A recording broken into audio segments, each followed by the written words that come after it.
welcome Sasha here. We're from different parts of New Jersey, but it's great to have you here.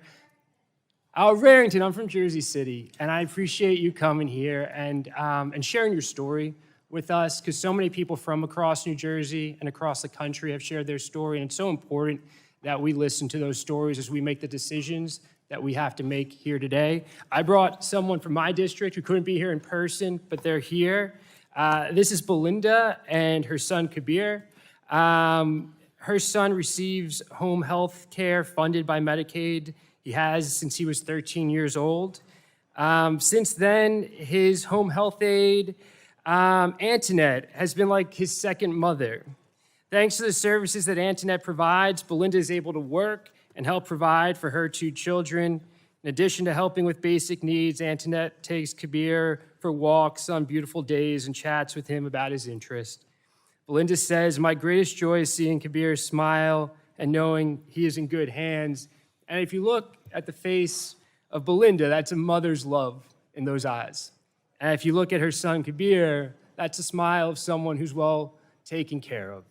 And we know that the conversation we should be having is how can we do more for all of you? For your mom, Sasha. That's the conversation we should be having today. Instead, we're talking about 13.7 million people losing their health care coverage, and not a single dollar in savings that the Republicans are talking about is going to be reinvested in this program. So we're not going to make it easier for you to continue to have access, not just to Medicaid today as we know it, but to a better version of it. That's the conversation that Democrats want to be having. How do we improve healthcare, whether it's Medicaid, ACA, Medicare? That's the conversation that we should be having, because unlike our friends across the aisle, we have town halls, and no one says healthcare is too affordable.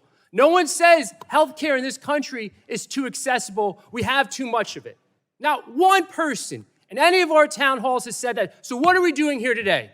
To make it harder for 13.7 million people to get access to health care? To make it harder on your family, Sasha? I agree with you. I just hope that people across the aisle listen to you, because we need to make health care better in this country. We can work on Medicaid, but if the work that we're going to do on it is going to save money, let's reinvest it in other health care programs, not give tax cuts to the people that don't need it. Not to the people that don't need it. That's why this approach by the Republican Party is so misguided.